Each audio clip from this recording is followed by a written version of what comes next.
nacimiento del nuevo sol.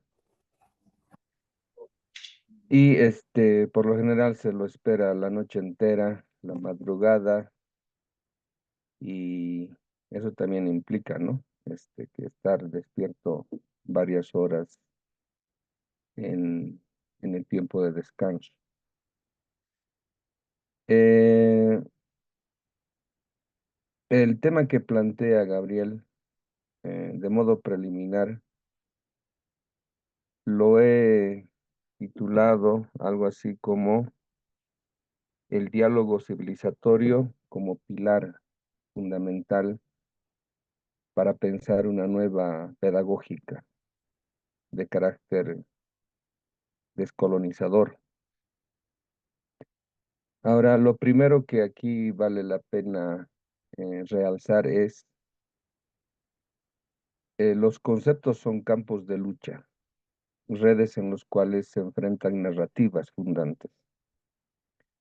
Y los conceptos, en primera instancia, como bien decía Hugo Hemmelmann, son formas de vida, que en el proceso de racionalización, de su formalización en el ámbito de la ciencia y la filosofía, acaban como conceptos abstractos que parecerían prescindir de un espacio y tiempo determinados, pero sin embargo cargan implícitamente el horizonte, el espacio temporal en el cual han sido producidos, cargan las problemáticas a las cuales se enfrentaron y la necesidad de producir estos conceptos, encierran también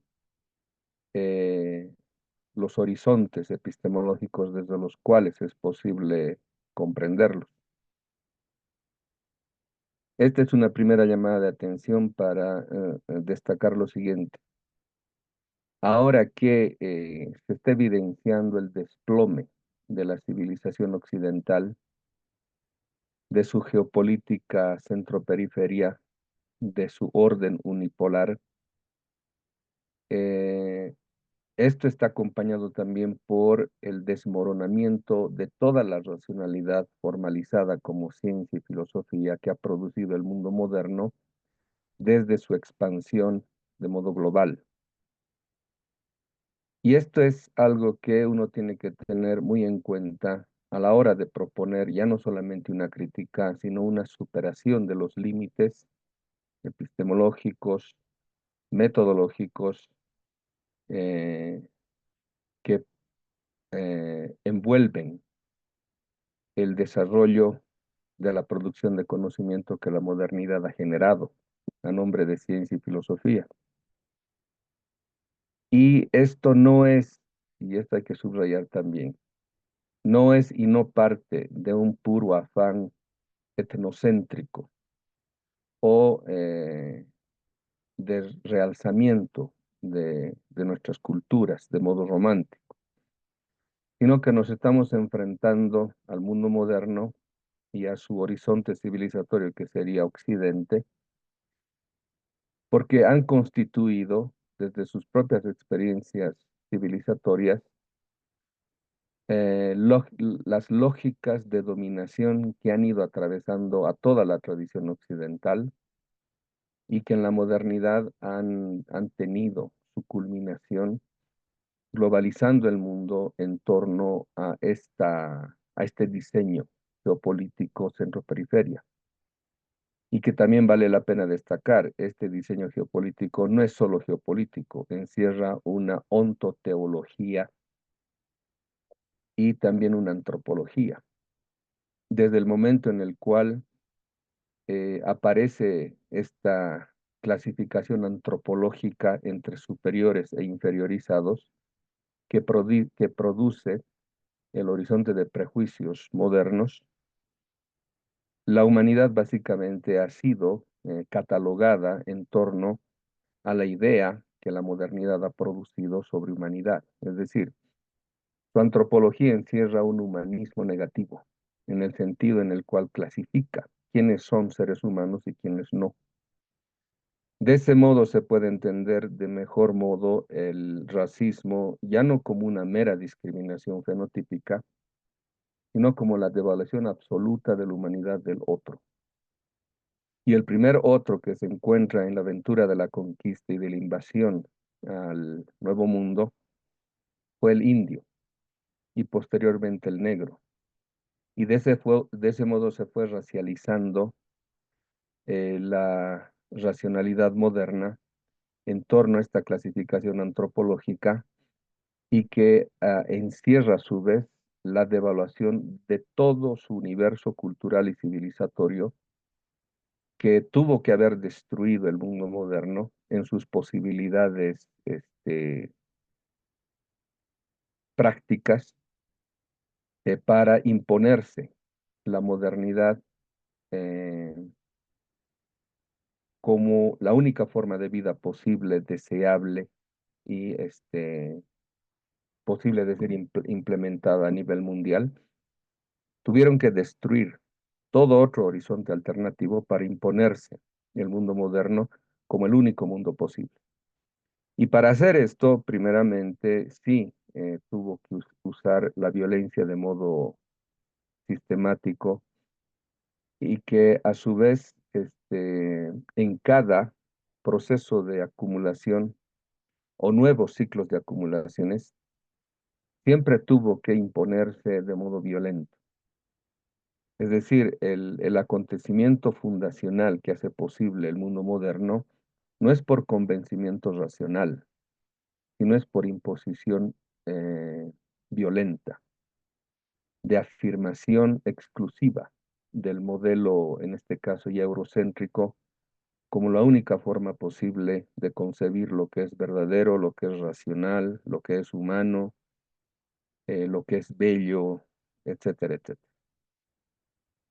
Esto es fundamental para darse cuenta de que la tarea descolonizadora es, en este sentido, incluso hasta propedéutica, porque uno necesita estar, eh, necesita tener en cuenta y estar muy informado de las trampas conceptuales y categoriales que contienen todo el aparato epistemológico que recibimos como formación académica. Entonces, como dije, no criticamos al mundo moderno por ser localistas o porque nos encante el color local de modo folclórico de nuestras culturas. El problema es que esa racionalidad que responde básicamente a un paradigma de dominación de carácter exponencial, o sea, dominación al infinito, está acabando con la vida del planeta, con la vida de la humanidad, y ahora más que nunca se está develando los intereses de este grupo llamado el 1% de los trillonarios del mundo, de que lo dicen de modo abierto a propósito de la Agenda 2030, dicen de modo abierto que es necesario, según la mirada, en este caso moderna eurocéntrica occidental, reducir la población mundial. Y ante el acecho de las nuevas potencias emergentes que están reunidas en torno al BRICS, a la Organización de Cooperación de Shanghái, el mundo occidental vuelve, como dice Dostoyevsky, el criminal siempre vuelve a la escena del crimen, vuelve a recurrir a eh, al conjunto de sus herramientas de dominación fundacionales. Y esto es básicamente lo que estamos viendo en Gaza, es decir, la implementación de un genocidio de modo abierto, produciendo un espectáculo al estilo del circo romano. Y en ese sentido también hay que decir, ¿no? Hoy en día, por ejemplo, producto de la colonización en el campo de la formación académica, universitaria, escolar, etcétera, se ha naturalizado de tal forma la civilización romana en nuestras mentes que vemos hasta, sobre todo en Europa, ¿no? Ven hasta con orgullo el legado romano cuando no nos damos cuenta, o prácticamente ya lo pasamos de modo inadvertido, que ahí nace la pretensión que llamamos imperialista, es decir, de dominación exponencial, que es lo que caracteriza a la médula misma de aquello en lo que consiste constituirse en imperio. Y toda la tradición occidental que nace cuando Roma se embiste de una nueva legitimación religiosa y con un discurso salvífico que le cae muy bien para reponer y, e impulsar de nuevo esta su lógica de dominación exponencial, lo recibe invirtiendo una religión de liberación de los pobres, de los esclavos del imperio, cuando lo hace la religión oficial.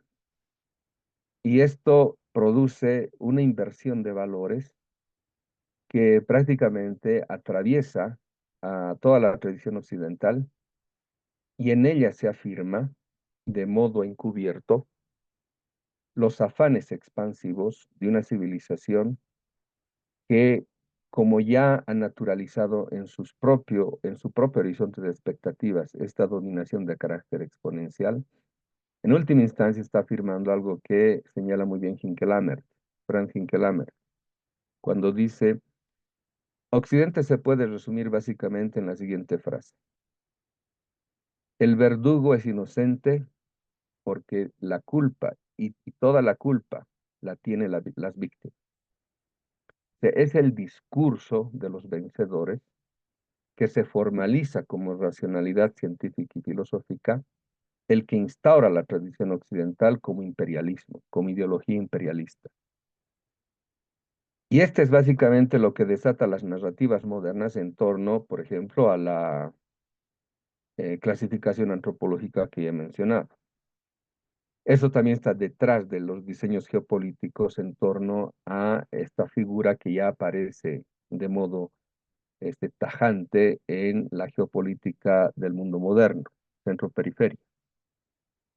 Y esto es lo que está detrás de todos los relatos que a nombre de los más grandes valores humanos han ido formateando un tipo de subjetividad acorde a ese proyecto, diseminando las lógicas de dominación, incluso a niveles moleculares. Entonces estamos hablando de enfrentarnos a una tradición de por lo menos 25 siglos. Por eso que cuando nosotros ingresamos a las arenas académicas, de nuevo, este, no voy a decir paradigma todavía, pero con este nuevo tipo de referencias, la gente se siente demasiado molesta, porque es básicamente, y esto lo comprendemos porque nosotros que hemos recibido también formación académica tradicional, eurocéntrica, helenocéntrica, por ejemplo, en el campo de la filosofía, a nosotros nos ha costado mucho, no solamente poner en crisis el conocimiento que hemos recibido, sino hallar las formas de la superación de aquello. Porque básicamente estamos diciéndoles, el conocimiento que ustedes han aprendido ya no sirve, ya no funciona. Ni para Europa ni para Estados Unidos ya funciona. Y por eso también ellos que supuestamente tienen o gozaban de las universidades más prestigiosas, hoy en día están siendo barridos, por ejemplo, en el campo de las ciencias duras, lo que se llama este fenómeno de las technologies, mathematics, science and computer, que tienen un índice de calidad educativa a nivel mundial. Los cuatro primeros países en mejor calidad en formación y en graduación de científicos en ciencias duras provienen de China, de la India, de Irán, imagínense, y de otro país del Asia, que ahorita no recuerdo bien. Pero están desplazando a la suma conjunta de Europa y Estados Unidos. Entonces, ahí también uno nota los límites de la percepción eurocéntrica que se tenía del mundo. Y ahí nomás también se evidencia que Occidente y el mundo moderno nunca han conocido al mundo, simplemente los han adjetivado, se han inventado lo que se llama la falacia del hombre de paja, es decir, se han inventado un espantapájaros y le han puesto el nombre de Oriente, reuniendo civilizaciones tan disímiles unas con las otras, y los han encerrado en un concepto que no dice nada, que es el concepto, por ejemplo, de Oriente, que hoy día está desplomándose por completo y está mostrando los límites de percepción hermenéutica de la realidad que poseen las ciencias europeas, ya sea, por ejemplo, en la antropología, en la historia, en las ciencias sociales, etc. Entonces, cuando propongo yo el título de modo preliminar, eh, primero me, me gustaría incidir en el concepto este de diálogo civilizatorio más allá del discurso intercultural. Porque les decía, la visión imperialista ha producido narrativas en el campo de las ciencias, en las humanidades y en las ciencias sociales es evidencia ya de hecho, es que eh, han generado toda una suerte de trampas conceptuales que han originado lo que llamamos los caballos de Troya, que han hecho ingresar hasta en las propias en el propio campo popular, en las luchas populares, en las luchas sociales, y han ido diseminando el conjunto del campo popular para hacer imposible su consolidación en bloque popular. Entonces con el relativismo y el posmodernismo, prácticamente han ido minando las expectativas epistemológicas de hacer una crítica en serio, no simplemente crítica de partes, lo que se llama crítica óntica, sino produce una crítica ontológica, incluso transontológica, de las formas de dominación que produce las narrativas imperiales modernas y que están apuntando básicamente a eh, diluir la potencia popular, la potencia del sujeto llamado pueblo. Y la interculturalidad no se salva de eso. Hay mucho discurso intercultural carente de perspectiva política y más aún de perspectiva geopolítica. Hoy en día, por ejemplo, eso lo podemos ver en el campo de la lucha de los ambientalistas, que son fácilmente funcionales a las lógicas de reposición de la transición energética que se proponen los países ricos. Y en torno a eso funcionalizan la lucha de los ambientalistas para legitimar el discurso euro-norteamericano. Y podemos ir citando muchas otras facetas, pero en el campo de la interculturalidad aparece este discurso como si los diálogos culturales no hubiesen existido antes. Sin embargo, la historia de nuestras propias civilizaciones da cuenta de que jamás las culturas han podido desarrollarse de modo involutivo, hacia adentro, sino siempre en contacto con otro tipo de culturas. El intercambio cultural es el que hace posible el desarrollo de las propias culturas. Y esto siempre lo hubo, y más bien habría que decir que es el mundo moderno el que le ha puesto un freno, ha imposibilitado este diálogo intercultural que siempre se daba y que incluso hoy en día la modernidad se pone como intermediación de cualquier diálogo intercultural. Y la modernidad es la que pone los criterios y los indicadores de medición, de evaluación de esos diálogos culturales. Es decir, eh, ahí nos podemos dar cuenta de que acudimos a un tipo de discurso que en última instancia está privilegiando la perspectiva moderna de nuestras culturas y cuando se ponen como intermediación de este diálogo que se pretendería realizar entre las culturas del sur, por ejemplo, actúan como una aduana epistemológica y metodológica.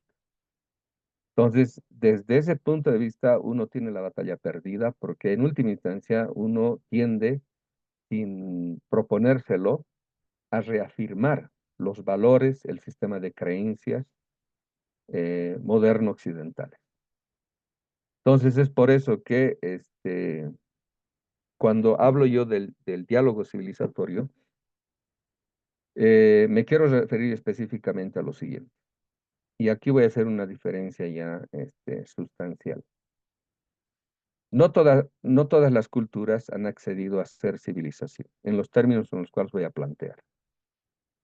Porque civilización desde nuestra perspectiva sería aquellos nichos culturales que, que no es solo una cultura, sino un conjunto plural de perspectivas culturales que consolidan un eje civilizatorio que ha sido capaz de elevar al rango de universalidad el tipo de percepción que ha producido acerca de la vida, de la muerte, del universo, del ser humano, de la naturaleza, etc. Esto quiere decir, muchas culturas han nacido y han perecido también en el transcurso civilizatorio. Pero las culturas que han logrado elevar su condición local, si ustedes quieren, o su condición particular a condición universal, es porque han podido producir conocimiento acerca ya no de sí mismos, sino de la humanidad en general. Y esto es algo que también hay que diferenciar. No es lo mismo el universalismo moderno que la pretensión de universalidad que posee todo tipo de cultura. Y en esto es preciso subrayar esto porque de ese modo salimos también del entrampamiento de admitir la trampa que nos ponen los eurocéntricos, cuando dicen las miradas del mundo indígena, andino-amazónico, por ejemplo, ¿no? Son legítimas, pero no valen para todo el mundo. Cuando dicen esto, ellos mismos están diciendo que lo único válido para todo el mundo es la perspectiva de ellos. Y desde la perspectiva de ellos, a nosotros nos dicen, ustedes son solamente particulares. Entonces la pregunta es, entonces, si nosotros somos particulares, ¿ustedes qué son? Ellos no admiten ser particulares. Ellos ya no solo pretenden ser universales, sino imponen un universalismo a toda costa. Entonces ahí ya tenemos una, una traba que es preciso superar, de modo epistemológico y también metodológico. Es decir, nuestras aspiraciones no pueden quedarse en su particularidad, tienen que también elevarse, como se dice en términos de ciencia, tienen que elevarse al ámbito de la razón. Tienen que elevar el concepto del conocimiento que se tiene de sí mismos al ámbito de la razón. Y de ahí poder ser capaz de hacer inteligible las pretensiones de universalidad también de nuestras culturas de modo racional y persuasivo. Entonces, ahí conviene para nosotros identificar los nuevos ejes civilizatorios con los cuales nos convendría dialogar más allá del reduccionismo eurocéntrico. Y esto es las civilizaciones china, hindú, las Irán, el sudeste asiático, las africanas, el islam, incluso el, el judaísmo original, que ahorita está en crisis por la excesiva presencia del sionismo en las decisiones políticas actuales, ¿no? Y esto también tiene que ver con la descolonización, como el modo como es posible devolvernos y devolver también, más allá de las miradas eurocéntricas, a estos ya sea fenómenos teológicos, culturales, de otros lugares, a sus orígenes, para desde ahí poder dialogar con ellos al margen de la presencia impositiva que la modernidad de modo aduanero pone en nuestras referencias hermenéuticas de interpretación de la realidad. Entonces, el diálogo civilizatorio es un concepto preliminar que estamos trabajando acá nosotros en torno a cómo sería posible acercarnos a otro tipo de civilizaciones y llevarlo esto al campo de en términos de geopolítica, la posibilidad de una democratización de un diseño global que más allá de la multipolaridad nos lleve al concepto de cero polaridad. Y esto es interesante para nosotros porque la cero polaridad significaría que ninguna potencia ya tendría que tener ni el privilegio ni la pretensión de dictaminar la suerte de los otros sin la participación democrática de los afectados. Y esto es, digamos, la figura sustantiva que posee el concepto de lo plurinacional.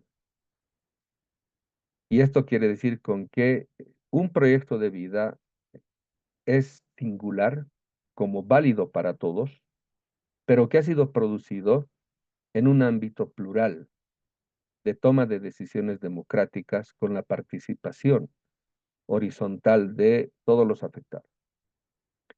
Ahora, eso es un postulado, porque también ahí me pueden decir, eso es imposible. No, pero es un postulado. Si uno quiere realmente ser democrático, el postulado sirve como criterio de evaluación hasta qué punto estamos incluyendo a todos los afectados en las decisiones que se han de tomar y que los van a afectar a estos, participen o no. Entonces, necesitamos también otro concepto de democracia, porque el concepto de democracia que, por ejemplo, maneja el mundo moderno, que supuestamente proviene de Grecia o Roma, etcétera, eh, más bien son percepciones aristocráticas de la política que pasan por democráticas y producen los desastres que han ido produciendo las narrativas imperiales del modelo democrático como sistema democrático.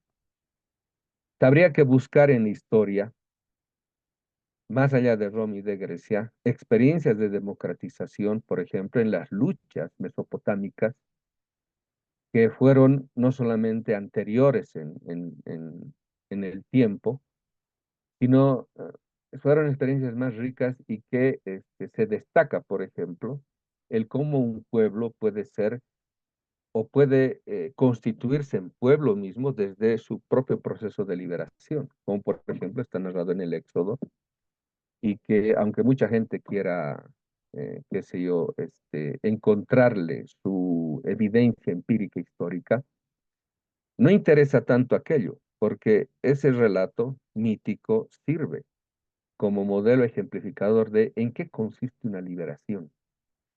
Y todos sabemos que esos relatos también que están en el Pentateuco tampoco son de exclusividad de un pueblo, sino que desde los acadios, desde los que se llama los pueblos mesopotámicos, etcétera, han tenido experiencias de liberación y que muchos relatos míticos reproducen aquello que también está en el Éxodo. Entonces, ahí podemos ver que anterior al mundo helénico y al mundo romano, hubo experiencias políticas mucho más enriquecedoras para cotejar una verdadera idea de lo que sería la democracia ahora en estos tiempos, pero jalando aquello desde perspectivas históricas olvidadas. Y lo mismo también puede decirse de que la literatura utópica del mundo moderno, me estoy refiriendo, por ejemplo, a Utopía de Tomás Moro,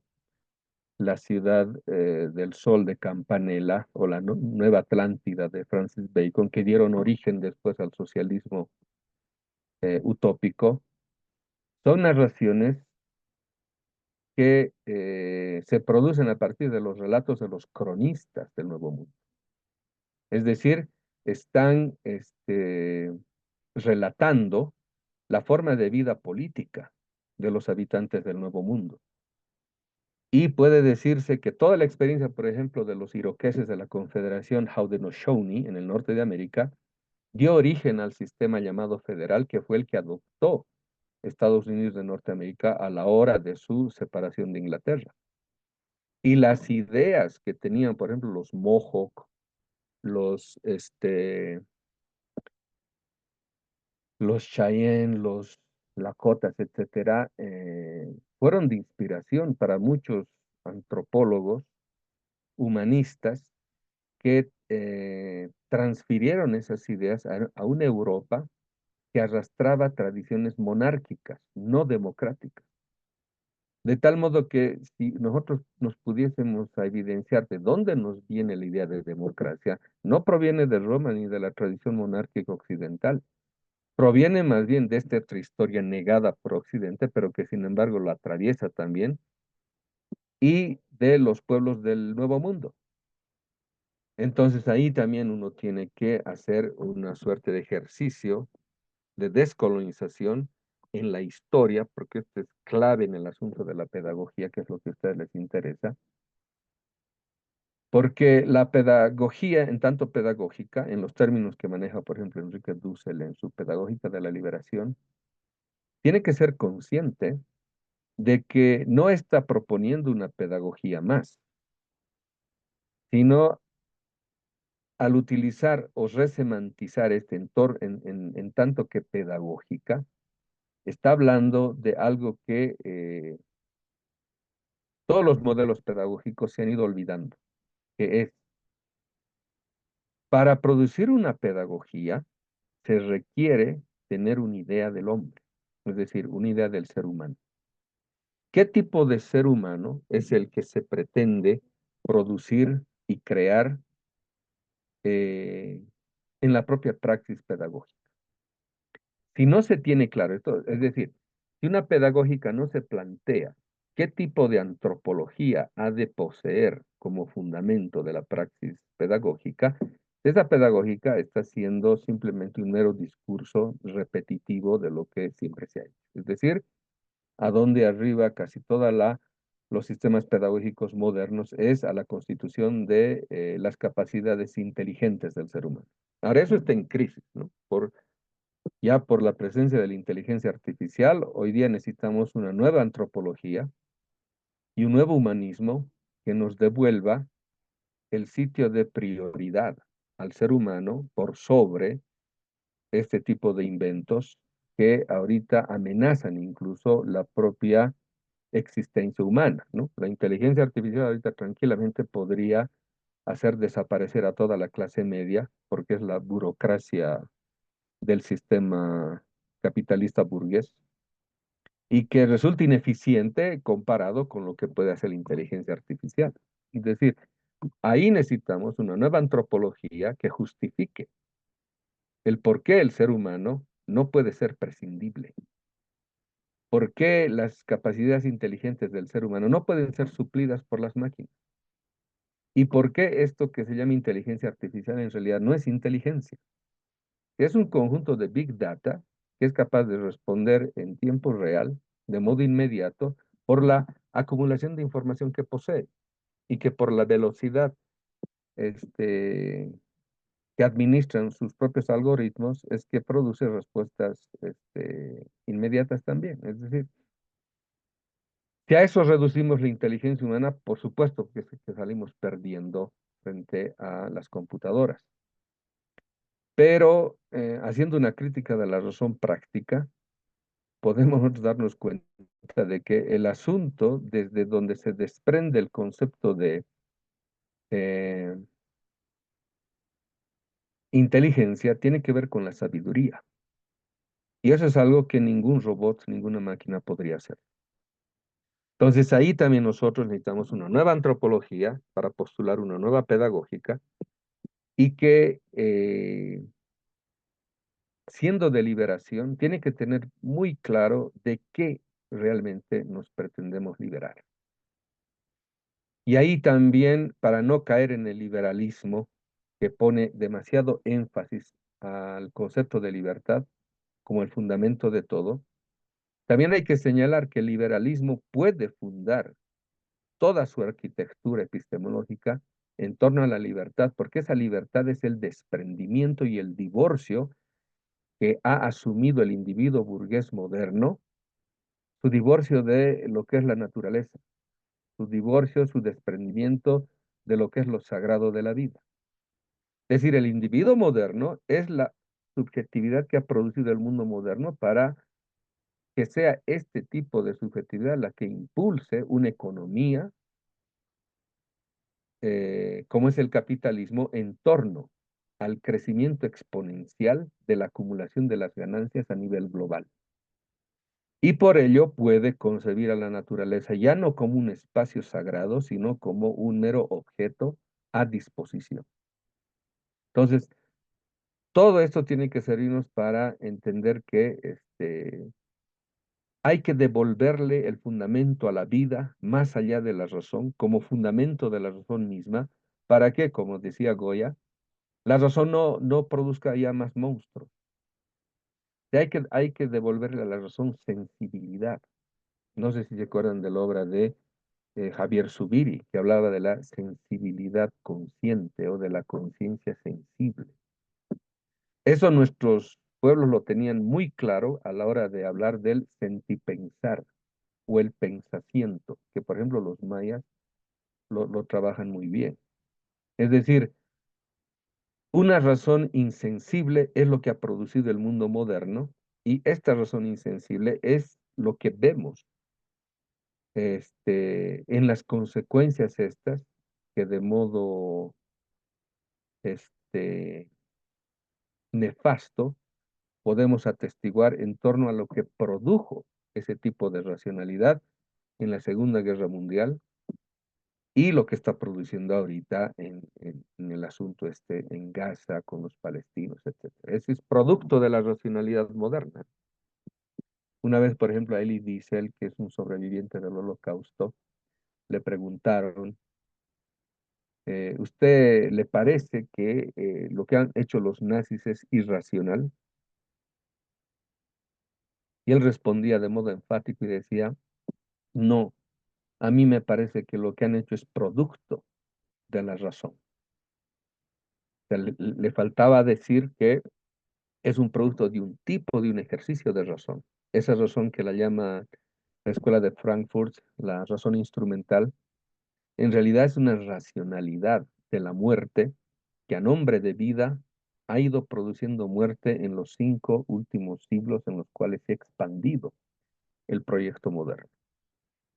Por eso, una vez más repito, ¿no? Nosotros criticamos a la modernidad no como una cultura o como un estadio temporal en el desarrollo humano, criticamos a la modernidad en tanto proyecto de dominación exponencial. Por eso hablamos de un tipo de racionalidad que a nombre de la vida ha ido produciendo muerte de modo sistemático y no está parando y no va a parar. Por eso siempre digo, parafraseando a Hinklamer, un imperio no lucha por algo, lucha por todo. Y si no puede tener todo, lucha para que nadie tenga nada. Porque solo así un imperio se concibe a sí mismo como imperio. Por eso no puede concebirse en un mundo que no sea unipolar. No puede compartir el mundo, porque precisamente el tipo de dominación que ejerce pretende ser una dominación absoluta, sin ningún tipo de límite.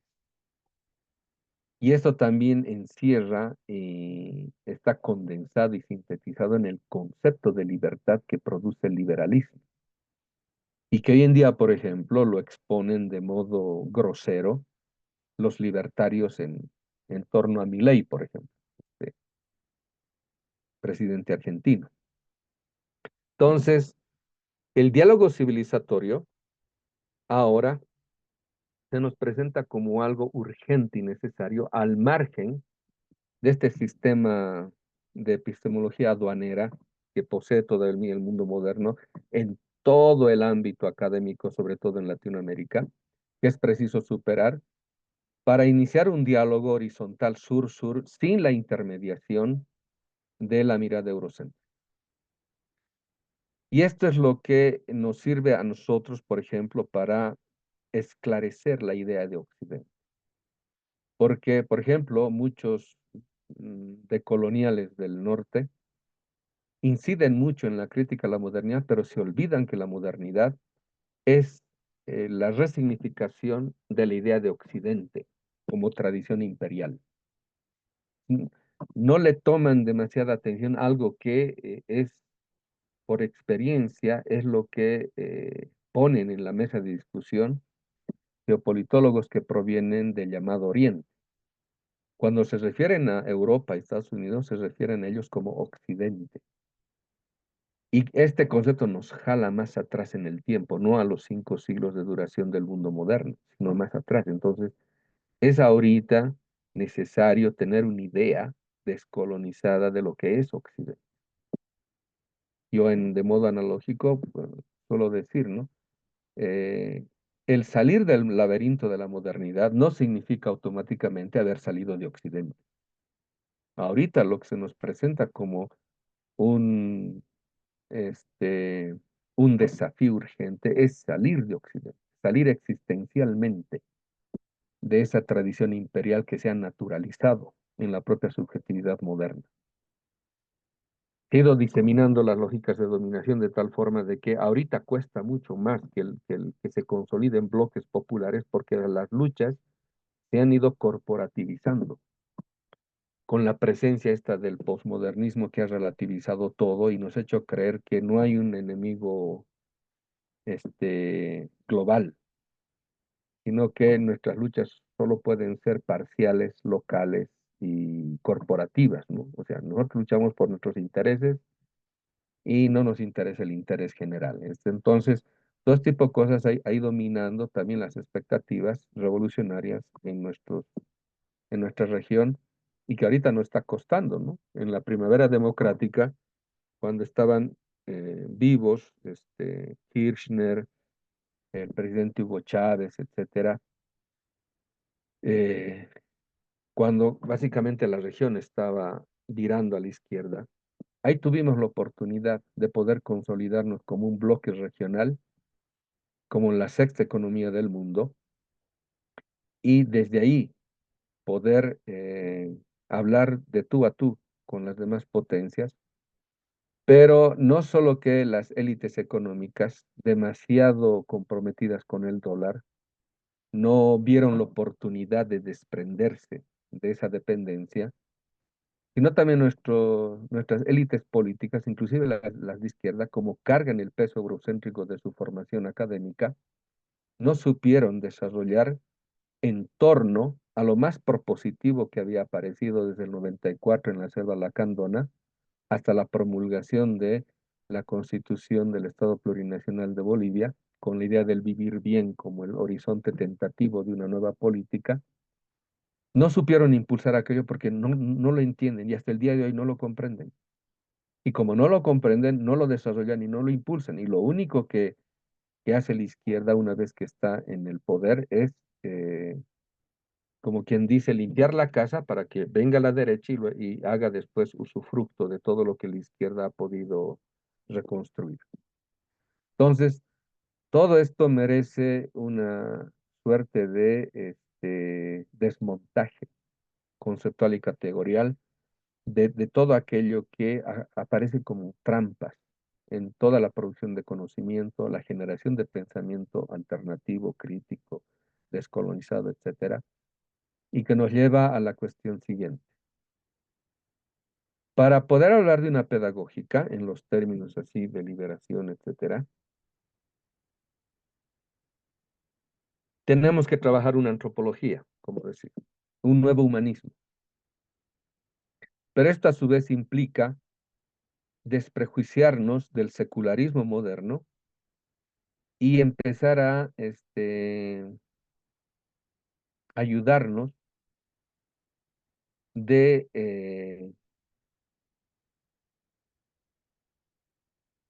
aquellas referencias que se han ido despachando al ámbito de la teología y que es fundamental en nosotros para entender no solamente la idiosincrasia de nuestro pueblo, sino su propio horizonte de creencias.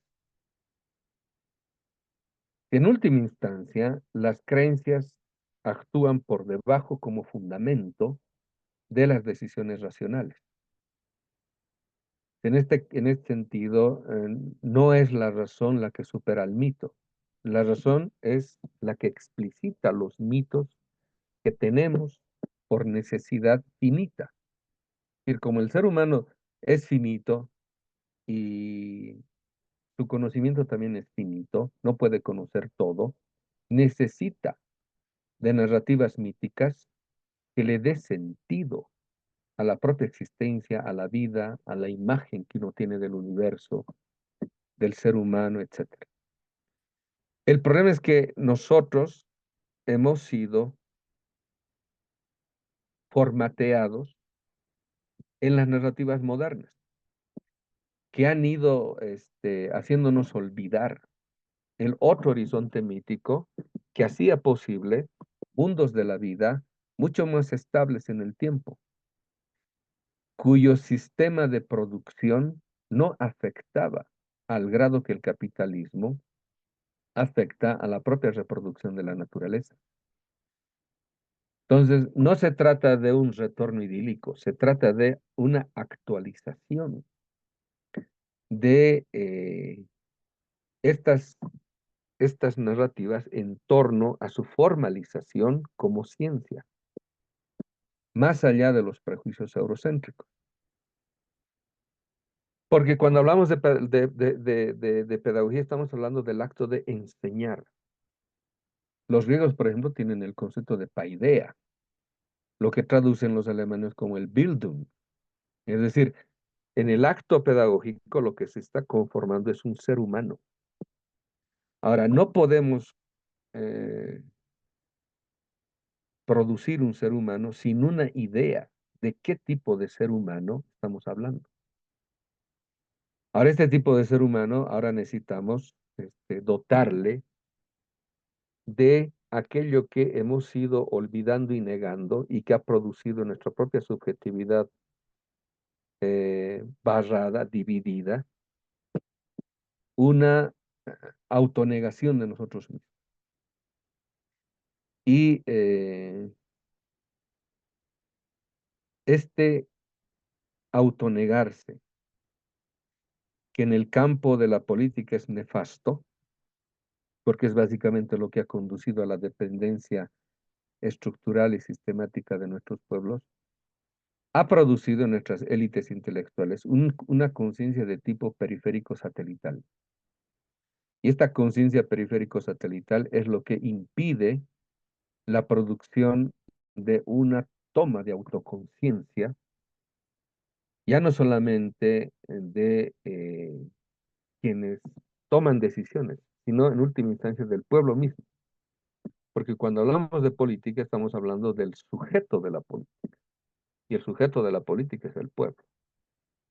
Entonces, hay que detallar muy bien a qué tipo de pueblo nos estamos refiriendo cuando nos referimos al concepto pueblo.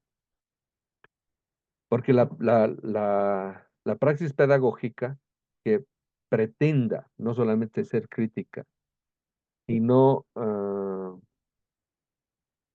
tener el desafío de proponerse como una superación a todos los sistemas pedagógicos que hasta el día de hoy han provenido de Europa, Estados Unidos, solo para producir el tipo de individuo necesario para el desarrollo del capitalismo, de la política liberal, etcétera. Necesitamos volcar la mirada hacia nosotros y desencubrir aquello que de modo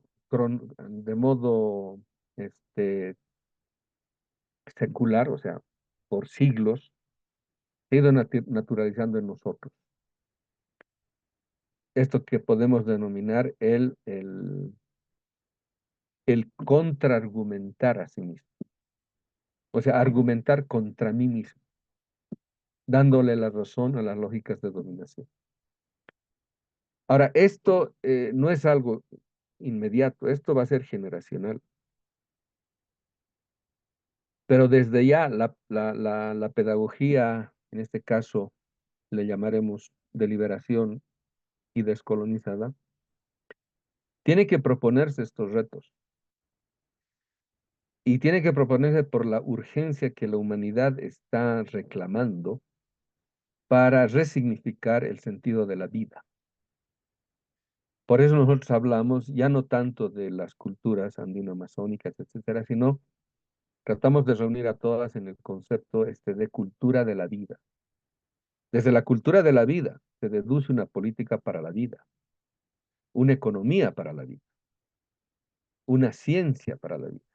Es decir, realzar el concepto de vida como el fundamento mismo de la racionalidad que pretendemos generar en torno al fundamento que ya no puede ser producto de la razón, porque hay otra vuelta, la razón estaría actuando como fundamento, sino que la razón reconozca que su fundamento excede a lo racional. Por eso lo teológico es fundamental para distinguir aquello que es mito y aquello que es logos. Y en el campo de lo mítico, las ciencias sociales no tienen herramientas conceptuales categoriales para enfrentar semejantes retos. Entonces necesitamos nosotros de una serie de propedéuticas para dotarnos de un conjunto multidimensional de conocimientos que nos permitan una percepción más adecuada de lo que estamos viviendo, lo que estamos enfrentando, para hallar salidas y alternativas mucho más, no solamente posibles, sino deseables sobre todo. Mira, ahorita, por ejemplo, la humanidad está sumida en un desencantamiento profundo. Y lo que en política hace la diferencia es cuando un pueblo se embiste de un espíritu que le permita reponer su espíritu abatido. Entonces, hacer despertar al pueblo es partir de él mismo, partir de lo que el pueblo cree. Y nuestros pueblos, que han ido olvidando su horizonte de creencias originales, lo que llamamos nosotros la antigüedad sagrada, el mundo de los ancestros, hoy en día se nos presenta como una tarea urgente para devolvernos una condición que hemos perdido en esta atomización del individuo moderno, que es la constitución del ser humano en tanto comunidad. Entonces, todo esto tiene que ver con generar en nosotros la posibilidad de remontar mediante el desmontaje sistemático de estas narrativas invasoras, así la podemos llamar, que formatean nuestras expectativas en torno a la reposición constante de las necesidades imperiales moderno-capitalistas. Entonces, en ese sentido, una pedagógica también tiene que proponerse devolverle al ser humano, ya de carácter personal, algo que básicamente ha perdido la educación en todo ámbito, en todo lugar, porque la educación básicamente es un fenómeno de recepción de información. Lo que hay que incidir ahora es cómo podemos superar este paradigma de la recepción de información en esto que se llama aprender o enseñar a pensar. Y este es otro reto que básicamente consiste en su nivel personal, en que la educación que recibe el educando tenga la capacidad de darle todas las herramientas posibles para que cada uno encuentre su lugar en el mundo y la vida, de tal modo que ya desde la escuela sepa qué tipo de propósito contiene su propia existencia. Aquí, por ejemplo, hablamos de que el sujeto del que habla la ciencia crítica, para nosotros es el Uiwiri, el criador de la vida. Criar significa devolverle a la madre tierra ese regalo inmerecido de haber sido criados, amamantados por ella y que se convierte en algo que nos convierte en deudores, no en el sentido instrumental del término, ¿no?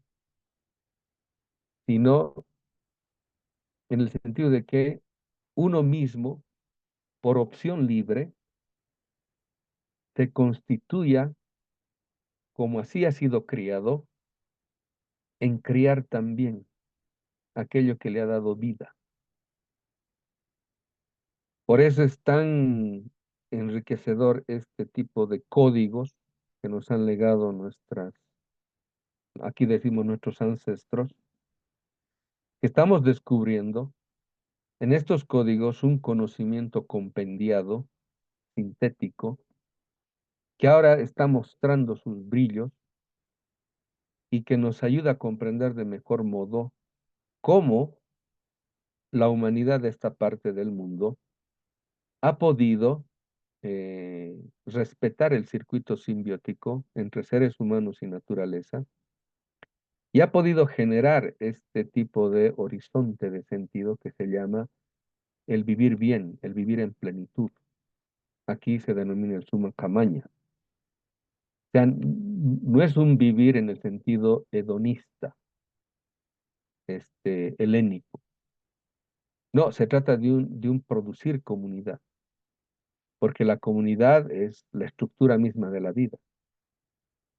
Y para que uno sepa en qué consiste esto de vivir bien, uno tiene que entender que comunidad no es algo que se sabe, sino que se produce. Y es algo que contenemos como sujetos, como criadores, cuando nos reconectamos con aquello que ha hecho posible nuestra propia vida. Entonces, podríamos seguir hablando, etcétera, pero esto es, digamos, apenas, como siempre digo, una pequeña introducción de todo aquello que estamos pensando acá y que espero que les ayude, les sirva y les pueda provocar también en ustedes eh, esta suerte eh, aquí le llamamos, ¿no? Esta suerte de pesquisa que requiere uno a la hora de cuestionarse todo. Pero no cuestionarse por cuestionar, ¿no? Sino cuestionarse para resolver los problemas actuales en un mundo que está atravesando uno de sus periodos más dramáticos en toda la historia de la civilización humana. Bueno, gracias entonces y a ver si podemos dialogar un poco, todavía tengo tiempo y a ver qué les ha parecido, ¿no?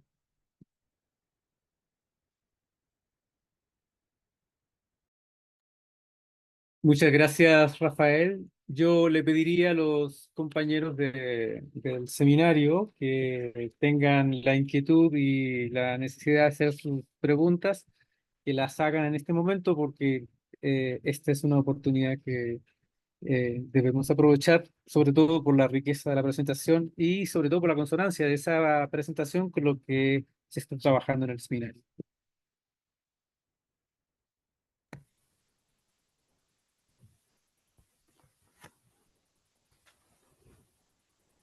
Adelante, Giovanni. Muy buenas tardes. Muchísimas gracias por esta intervención tan fructífera e interesante. Y más que una pregunta, sobre todo me quedo pensando mucho en esta parte que usted comenta respecto de la pedagogía un tanto más adecuada, sobre todo entendiendo un poco en dónde está, en este sentido quiero puntualizarlo quizás sí, en dónde está enclavada nuestra propia comunidad universitaria, cuál es la que la compone y creo que eso me lleva a pensar precisamente en repensar mucho más el hecho de los propios contenidos, en el caso mío, y sobre todo ir viendo esto que usted comenta es de suma importancia, ¿no? Realmente estamos apoyando a los alumnos, a las alumnas a descubrir su ser en el mundo y su ser en general, y eso es bastante retador, el hecho de pensarlo, y es una tarea profunda, ¿no? Porque digo, a veces hablo a lo mejor también como profesor desde mi punto de vista, mi particularidad, a veces también uno mismo de repente se pierde en esa parte del mundo.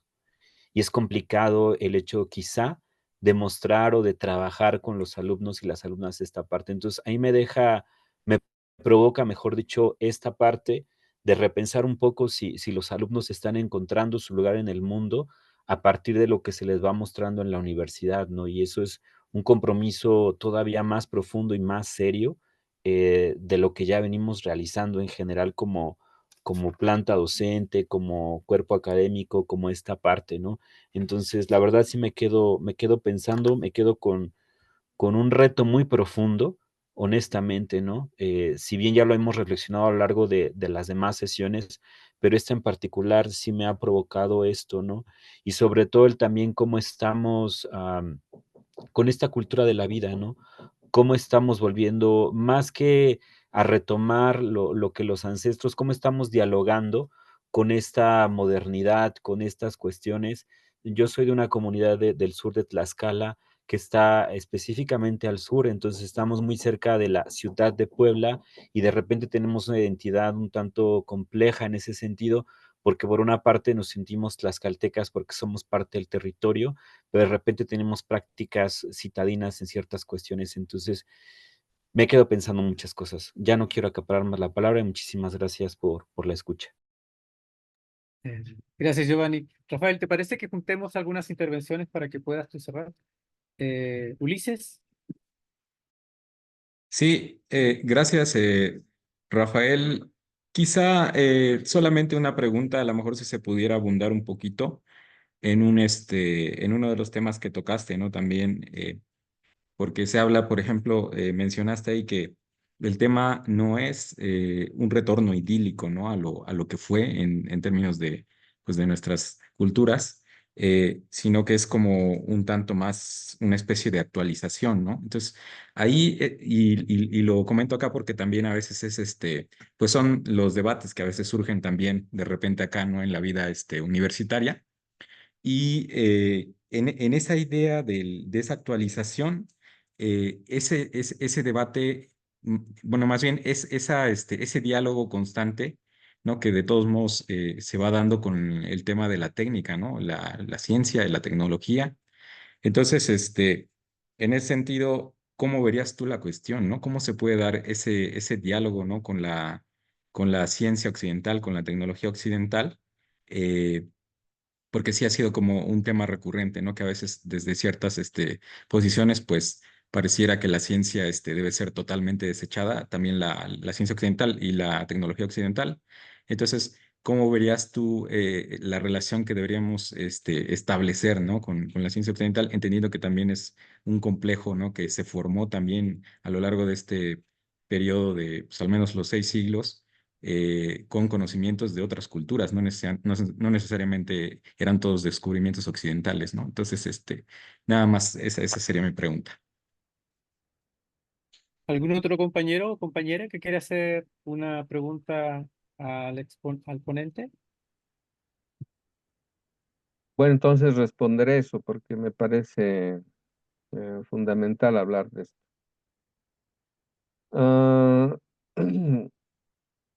voy a ser pretencioso en lo que voy a decir, pero ahorita como la ciencia moderna, sobre todo las ciencias duras, ya han puesto en evidencia una crisis que arrastran, por ejemplo, con el modelo newtoniano, que le han evidenciado la física cuántica y todos los hallazgos que están mostrando de que a nivel subatómico no existe eh, que se llama compatibilidad con la perspectiva que han impuesto, por ejemplo, el uso de las leyes newtonianas, el paradigma eh, que la propia ciencia moderna se ha este, construido a partir de modelos que ni siquiera son como la ciencia misma presume, ¿no? O sea, producto de empiria,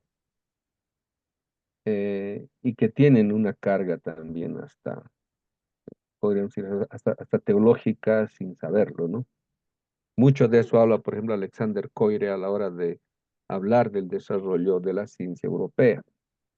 La adopción del modelo platónico, por ejemplo, y después del modelo aristotélico, no es por cuestiones de conocimiento empírico, sino tiene que ver con los famosos modelos ideales.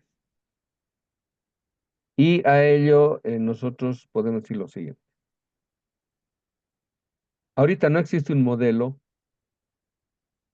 ya no solamente modelo explicativo, sino modelo fundamentativo que haga posible que todo aquello que se está descubriendo en torno a los experimentos duros que están produciendo los físicos cuánticos, no existe un modelo epistemológico que haga de eso el nuevo paradigma de la ciencia. Pero muchos de estos hallazgos que hace la física cuántica, nuestros sabios de nuestros pueblos ya lo conocían por siglos, incluso por milenios. Es decir, la ciencia moderna simplemente en su crisis, que desde el 20, desde Einstein, Heisenberg, Max Planck, Niels Bohr, etc., hasta el día de hoy están arrastrando, eh, están corroborando lo que culturas y civilizaciones anteriores habían hecho. Incluso ahora, por nuevos hallazgos históricos, por ejemplo, ya se sabe que el famoso teorema de Pitágoras era utilizado por los sumerios siglos antes. Muchos de los principios de Euclides están presentes en la matemática, geometría, etcétera, de los egipcios. Entonces, ahí también se están desmoronando un montón de mitos. Por ejemplo, el modelo copernicano estaba presente en la escuela, en la Universidad de Bagdad, con un siglo por lo menos de anterioridad. Entonces, todo eso está mostrando de que el supuesto auge de Europa como centro del mundo en torno a un desarrollo al interior de la propia cultura europea es falso. Más bien han ido administrando todo aquello que han podido conocer de las otras culturas en beneficio propio, exclusivamente propio de Europa. Y ni qué decir, ¿no? Del fenómeno de la computación, incluso el uso de números que son una métrica maya, la que utilizan los ordenadores. Como no existe un modelo, nosotros lo que estamos diciendo es lo siguiente. Ahorita, el método para pensar el desmontaje de este conjunto de mitos que envuelve al paradigma científico moderno es la descolonización. Pero el modelo explicativo que nos pueda proporcionar una nueva fundamentación de la ciencia, solo ha de ser posible en el desarrollo mismo del conocimiento que contienen las propias cosmovisiones indígenas del Nuevo Mundo. Porque solo allí se encuentra aquello que están reclamando los cuánticos, ¿no? La mirada holista del mundo. Hoy en día, por ejemplo, en geopolítica se dice, frente a la hipercomplejidad que el mundo ya está mostrando como problemas críticos, solo puede ser sopesada y evaluada con un conocimiento de carácter multidimensional. Y ese tipo de carácter multidimensional es el que poseían nuestros pueblos. Entonces, por eso que es necesario salir del entrampe que el eurocentrismo de nuestros propios sistemas académicos en las universidades de nuestra región nos imponen como que lo nuestro es simplemente local, particular, y que lo europeo y norteamericano sigue siendo universal, aunque no nos guste. O sea, siempre ponen ese pero a la hora de escuchar estos argumentos que son duros, son fuertes, cuando se les habla en el mismo lenguaje, utilizando, por ejemplo, física cuántica, para desmontar eso de que, por ejemplo, qué sé yo, las ciencias duras, la física y matemática, etcétera, no necesitan de descolonización, que eso está bien para la sociología, digamos. Pero con física cuántica les demostramos que el conocimiento supuestamente exacto que manejan las ciencias duras no lo es. Entonces, por eso, ser pretencioso aquí significa salir de nuestra visión provincianista de nosotros mismos y animarnos a postular este tipo de conocimientos que podemos deducir de la propia cultura y la cosmovisión de nuestros pueblos como un nuevo tipo de formalización de este conocimiento en términos de ciencia y filosofía, pero más allá del concepto de ciencia y filosofía moderno euro-norteamericano. También, ¿por qué? Porque ellos básicamente se han apoderado de la ciencia como patrimonio exclusivo de Europa y Estados Unidos. Pero todas las civilizaciones han hecho ciencia y filosofía, no con ese nombre, ni con esas características. Y que hoy en día es necesario reponer esas pretensiones legítimas que posee cada cultura y civilización a la hora de hablar de lo humano en general, hablar del universo, hablar de la vida en sentido general. Entonces, por eso ahorita nosotros siempre incidimos en esto. La descolonización es el producto de una reflexión de carácter metodológico trascendental. Y el vivir bien como sistema de la ciencia sería el modelo de una nueva fundamentación que le dé a la ciencia, o más bien recupere la ciencia de esta desconexión que se ha producido en el mundo moderno y ha hecho posible una ciencia como ejercicio de una razón insensible y que ha despachado a la ética al campo de la religión, porque con lo que Weber ya llamaba eso de que la ciencia solo se refiere a hechos y los valores son algo que tiene que ver con la religión.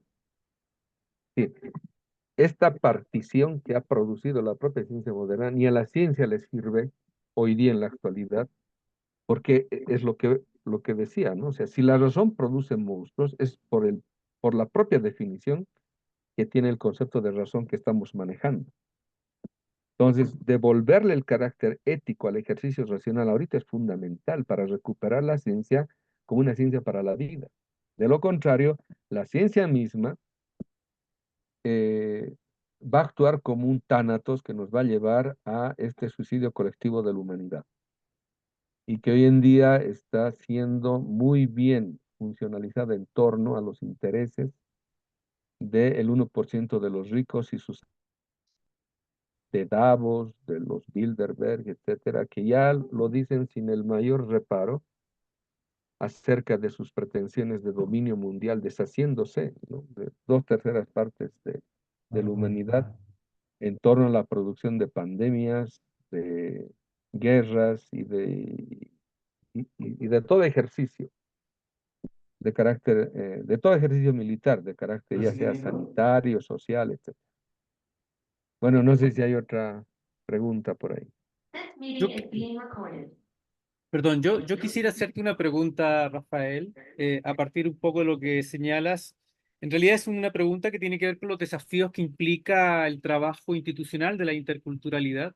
Muy brevemente te señalo de que a partir del gobierno de la 4T se han impulsado instituciones interculturales que se diferencian de experiencias previas que buscan más bien la lógica de incorporar al otro, sobre todo a los pueblos indígenas, al proyecto de desarrollo de nación, ¿no? En cambio acá se apuesta, al menos en términos narrativos, en términos de diseño, recuperar el encuentro con el otro a partir de la propia enunciación del otro.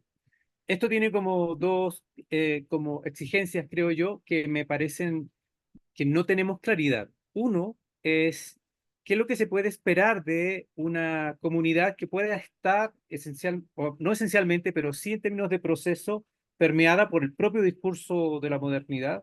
Todo esto que tú señalas en términos de concepción eurocéntrica, el lugar de la razón, que tiene que ver más bien con una lógica instrumental, pero quizás pensando en los compañeros que tienen este desafío que tú planteas y que creo que por la intervención de Giovanni ha quedado muy claro que el desafío principal es construir un nuevo humanismo que le permita al estudiante, a los integrantes de la propia comunidad, y en esto incluyo a los profesores, cuál es el lugar que tienen en la construcción de este nuevo mundo. Eh, ¿Cuáles serían como en la experiencia que nos puedas compartir lo que podríamos esperar de las comunidades y sobre todo lo que podríamos esperar del sujeto que facilita este proceso formativo en estos espacios institucionales de las universidades interculturales? Bueno, por experiencia puedo señalar por lo menos dos problemas a los cuales aquí se enfrentan los, los que de buena fe hacen lo que se llama ese tipo de investigación, ya sea de campo o investigaciones empíricas, en el campo, por ejemplo, de la antropología, de la historia, etcétera. Hay muchos presupuestos que impiden la posibilidad de un reencuentro existencial con aquello que queremos conocer. Por ejemplo, uno cuando va al campo, cree que va a encontrar en el campo una comunidad ideal, pero no es así. Es decir, nada se queda en el pasado como pasado. Y nadie tampoco se queda en el pasado en tanto pasado. Y cuando vamos al campo y pretendemos encontrar una comunidad ideal, estamos obviando los siglos de dominio, de conquista y de colonia que con la expansión de las relaciones urbanas han desestructurado las relaciones comunitarias. Entonces uno se tiene que ser consciente de que va a encontrar ahí eh, un modelo de vida en descomposición y que tiene que ser lo suficientemente perspicaz para darse cuenta cómo puede discernir qué es lo legítimo, original, y qué es aquello que ya no lo es, para poder de ahí empezar a reconstruir lo que de potencial hay como experiencia, incluso negada, en el ámbito, por ejemplo, rural. Pero también esta presunción corre el riesgo de quedarse en la idea de que el indio es prácticamente un habitante del campo. Ese es otro prejuicio porque nuestras ciudades están llenas de componente indígena. Es decir, en países como el nuestro, como en Bolivia, las ciudades han sido ruralizadas en sus cordones suburbanos. Todo esto quiere decir que, o sea, creer que el indio solo pertenece al campo es otro prejuicio señorialista de la composición social. Entonces ahí también uno tiene que ser lo suficientemente crítico respecto a las herramientas de interpretación que ya posee, a los marcos hermenéuticos que ya carga, que también le limitan sobre aquello que quiere conocer y estudiar. Y aquí una de las cosas que incidimos siempre a la hora de dialogar, conversar con gente interesada al respecto, siempre les decimos, ¿no? Como cientistas, investigadores, tienen o tenemos la necesidad de hacer del concepto de confianza un componente sustancial a la hora de conocer aquello que pretendemos conocer. Es decir, solo ganándome la confianza de alguien que es un sujeto, una persona, un enunciador de un discurso, es que voy a poder desde él conocer aquello que yo no sé.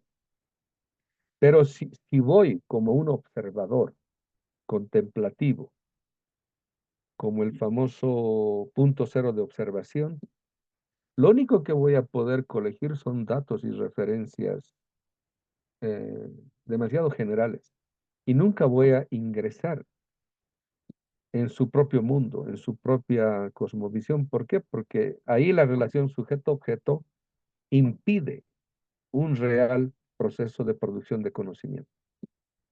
Entonces, ganarme la confianza es fundamental. Y esto es convivir, y eso es con guión vivir con el otro. Solo de ese modo puedo conocerle respetando su singularidad y respetando éticamente su presencia ante mí. Y por eso ahí también la ciencia tiene que actuar desde parámetros éticos. O sea, yo no conozco ya solo por conocerle. Mi intención es política. Mi intención en última instancia es la liberación. Y por lo tanto, yo no puedo ir como un simple observador. Es decir, propedéuticamente yo tengo que ser muy consciente de los impedimentos que yo mismo cargo y que no me permiten una real conexión con aquello que pretendo conocer. Entonces, toda esta serie de prejuicios y presupuestos necesitan ser repensados a la hora de iniciar una reconexión con el otro en los términos también estos de incidencia política del concepto. Es decir, mucha gente cree que el otro es una mera diferencia lógica, el otro que está a mi lado, ¿no? El otro es aquel capaz de interpelación de mi propio mundo de la vida. Y en este caso, por ejemplo, cuando Dussel hace una resemantización del otro desde Levinas, porque para Levinas el otro es el otro infinito, Dussel habla del otro como pauper. Y Marx le sirve para redefinir muy bien el otro como el pauper antefesto, es decir, con el que va a entrar en la maquinaria de del capitalismo y va a ser deglutido, engullido y trasquilado. Y va a ser escupido como un individuo atomizado. Pero lo que le interesa es recuperar a él, a ese a otro, antes de este festín que se da el capital con la vida y la existencia de los pobres. Porque ese pobre no era pobre antes de quedar deglutido en la maquinaria del capital, sino era un alguien con cultura, con ancestralidad, con horizonte de creencias, con espiritualidad. Es la propia maquinaria social la que va privándole, la que va enajenándole de todo aquello que como positivo carga aquel existente. Ese es el otro. Porque cuando yo lo veo al otro totalmente diezmado, puede generar también en mí una posición, entre comillas, altruista, pero digamos de un paternalismo que a mí que siga privilegiándome en mi condición de superior, habiendo inferiorizado su condición subalternizada, por decirlo elegantemente. Pero imagínense, y así podemos ir enumerando conjunto de presupuestos que es necesario revisarlos a la hora de tener al otro como experiencia existencial.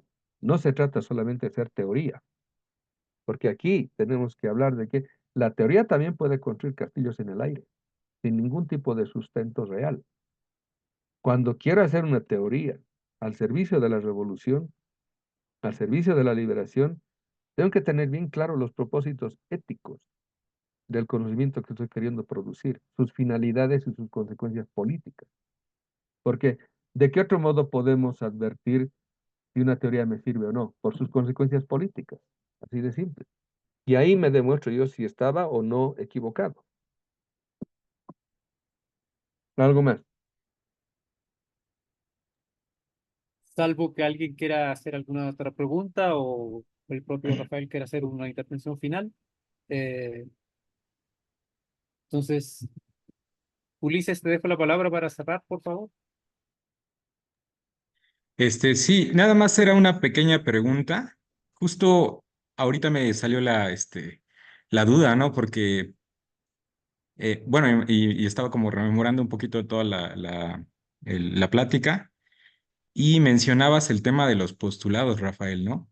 Y también ahorita, pues vuelve a salir un poquito en el sentido de que la teoría, pues a veces construye castillos, ¿no? En la nada.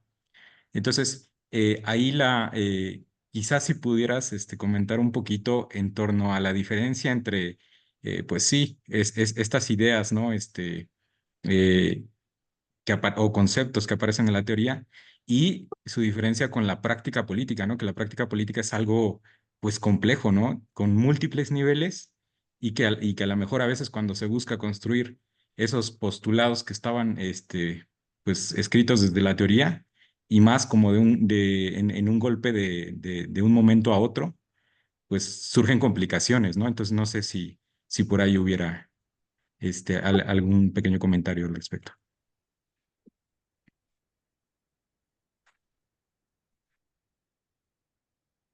Bueno, a ver, acá tenía un poco que rememorar algo que trabajamos cuando hicimos el texto de la descolonización de la política. Ah, y esto tiene que ver con el método dialéctico del famoso ascenso y descenso. Por lo general, y esto es por tradición activista, que la gente cree que simplemente le basta informarse, conocer autores críticos, dotarse de un aparato crítico y después cree que con eso ya puede ir a cambiar la realidad. Y eso por lo general genera un activismo eh, que acaba siempre en la decepción. Como la realidad está en constante movimiento, todas las teorías son apenas una fotografía de la realidad.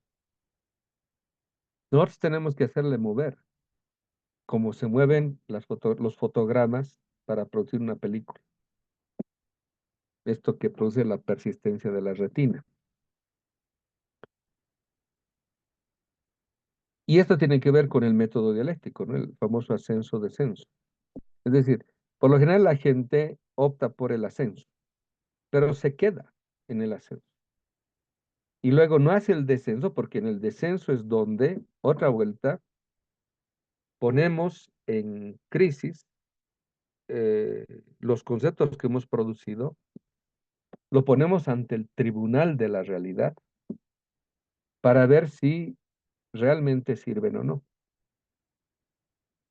Entonces, es un constante ascenso y descenso que uno requiere, porque uno tiene que ser también consciente, o sea, si hago activismo, debo ser fiel a esa praxis, como también debo ser fiel si mi labor es teórica, si mi labor es, qué sé yo, intelectual.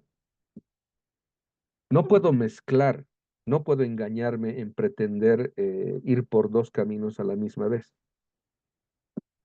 Entonces, en el método dialéctico, por ejemplo, cuando Marx hace uso de aquello, se evidencia en lo que Dussel descubre, ¿no? ¿Cuántas redacciones él tuvo que hacer para recién entregar a imprenta el Capital? Porque en el constante ascenso y descenso de las categorías, él se daba cuenta de que no basta con producir un concepto y quedarse en él, sino que hay que llevarlo ante el tribunal de la realidad y desde allí, otra vuelta, producir un nuevo ascenso para que ese conocimiento genere otras categorías necesarias para ir desmontando de modo continuo esto que aparece como real, o sea, aquello de lo que los empiristas hablan como hechos. Y ese es un ejercicio sumamente desafiante y que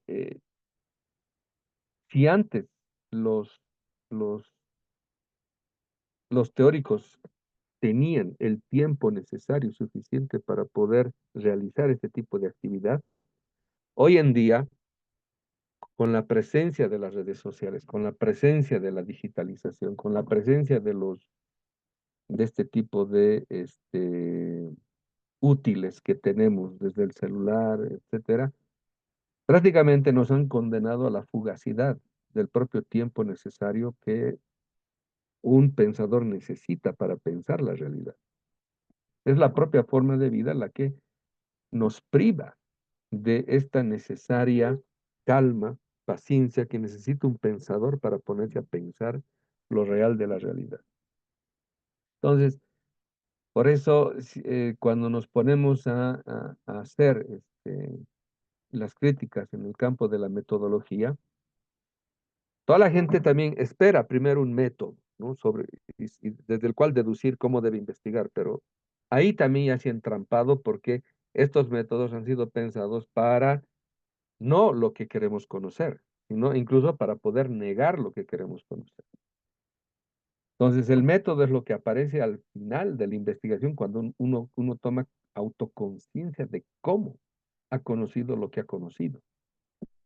Al principio simplemente aparecen criterios o algunas bases epistemáticas desde las cuales poder avanzar en la producción de conocimiento, pero el método en sí es lo que la realidad misma me va brindando como apertura de ella ante mi propia pretensión de validez, porque la realidad tampoco es una cosa ante mí.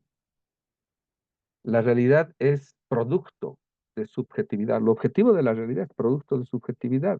Cuando yo estoy viendo lo real de la realidad, estoy viendo a lo que lo que han producido sujetos. Por eso, ¿no? Que se llama, Kant, por ejemplo, dice, ¿no?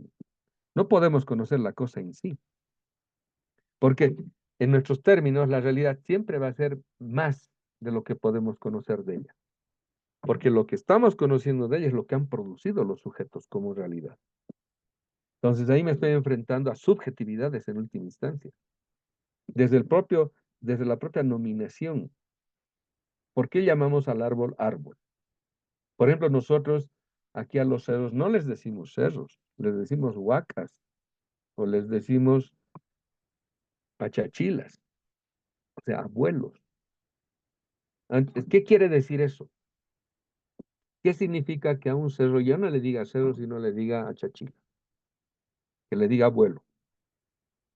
Desde ahí, metodológicamente, yo tengo que producir las mediaciones conceptuales necesarias para poder conectarme con eso que el concepto cerro no me brinda, pero sí el concepto achachila me podría brindar. Entonces, ¿qué quiere decir eso? ¿Cómo me enfrento frente a esta nueva definición? ¿Cómo soy capaz de ganarme la confianza de este existente de tal forma de que cuando yo vaya a conocerle, no me niegue su apertura, sino más bien se me abra ante mí? ¿Ve? Esa es una cuestión que se escapa a cualquier procedimiento metodológico del cual están llenos todas nuestras academias. O sea, para ellos la realidad es una cosa, es un objeto. Y un objeto, por definición, no piensa. Pero para nosotros no. Para la cultura de la vida de nuestros pueblos, los cerros tienen vida. Hasta la piedra tiene sexo. Entonces, frente a eso, yo no puedo actuar del mismo modo como actuó un investigador ortodoxo de la academia hegemónica. Tengo que preguntarme todo eso, o sea, tengo que poner en crisis todo lo que yo sé, pero en términos de crisis existencial. Solo de ese modo puedo encontrar la capacidad en mí mismo de poder autotransformarme. Porque en última instancia, la ciencia produciendo conocimiento o produciendo conceptos, lo que produce es una nueva subjetividad, porque el conocimiento que estamos conociendo afecta mi subjetividad, la remodela, la reformatea. Entonces, sin darme cuenta, el conocimiento me transforma, pues.